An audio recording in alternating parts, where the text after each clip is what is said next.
Okay, welcome to video 3 of chapter 24 magnetism. Okay, and we will begin this video by telling you about objectives.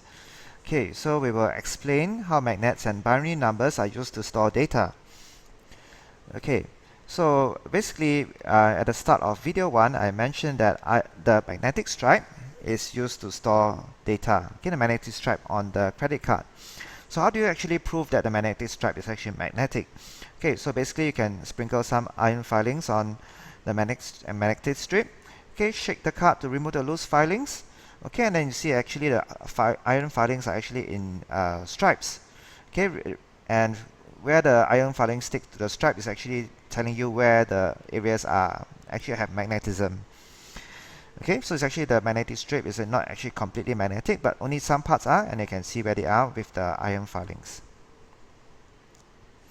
Okay, so before we move on, we actually have to understand what are some pieces of information that could uniquely identify you, because that's what the data on the strip stores. Okay, that your information that uniquely identifies you. For example, maybe the strip may not store your name, but it will certainly store. It could store your date of birth, it could store your account number, it could store your NIC number, and many other information that could identify you as a unique person. For example, in SP, your student ID is your unique number that identifies you.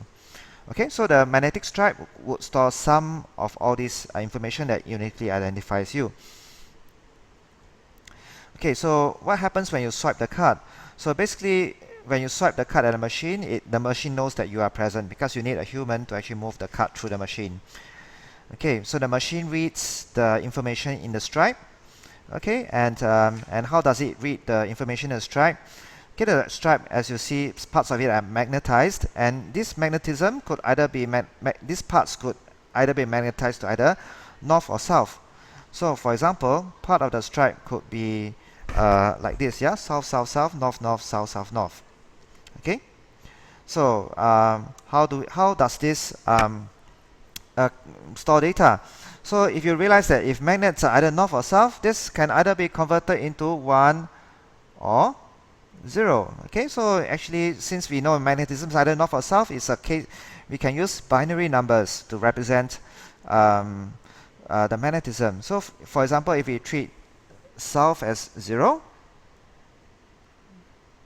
and north as 1, okay, and then you get a binary number just based on the magnetism.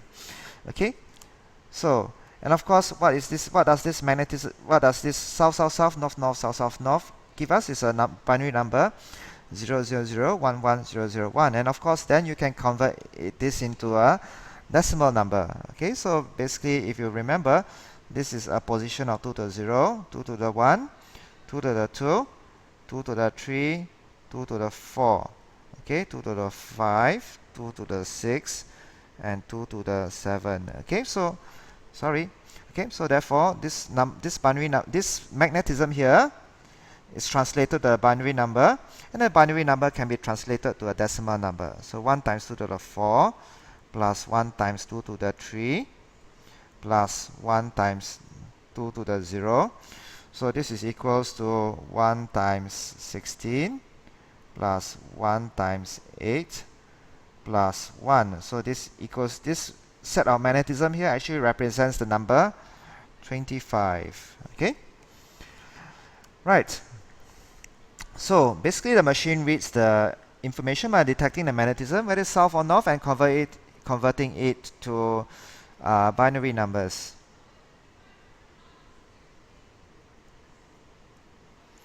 Okay, so the binary numbers will contain all the personal information that identifies you. For example, your date of birth, your account number, and so on. Okay, so what happens is that while you key in your PIN number, okay, the machine communicates with a central computer somewhere else, maybe in the bank itself or head office via phone lines on the internet, and it takes your actual PIN and compares it with the PIN you've just entered. So in other words, the PIN is not stored on your card, but it's stored in a computer somewhere else in the bank. Okay, so if you key in your correct PIN, okay, then it will allow you to pass, okay, and do your stuff on the ATM. Okay, so that is why some thieves will try to steal the information in your card, okay, to and also and install hidden cameras to actually capture your PIN. Okay, thieves have done that before. Okay, so that they can't just store the information. They can't just steal the information in your card itself, because the card does not contain your PIN.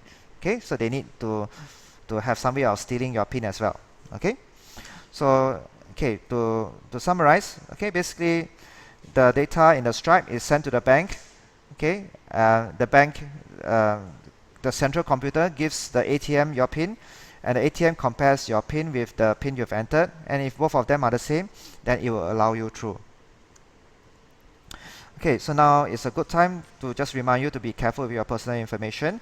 So since you know that the stripe is magnetic, so you should keep your card away from magnets. Okay, how do you keep your PIN number secure? You memorize the PIN. Don't use easy numbers. And one more thing is that just make sure that the machine has no strange cameras around or people standing very close to you. Okay, so just be careful of the PIN. Okay, and what do you do when you find an ATM card with the PIN number written on it? Okay, so you have only one option, is to return it to the bank. Okay, and you should not use it because every ATM and most cashier points have CCTV installed. Okay, so this is the end of the third video. Now let's just summarize what we have done. Okay, we realized that magnetism, okay, is either north or south. Okay, and this can be converted to 1 or 0. Okay, so if we let south be 0 and north be 1, and then we have a binary number here based on the magnetism here. Okay, so 1 is north, 0 is south, and then we convert this magnetism to the binary numbers, and from the binary numbers it can be converted to decimal numbers, and this decimal number could represent something, for example your date of birth.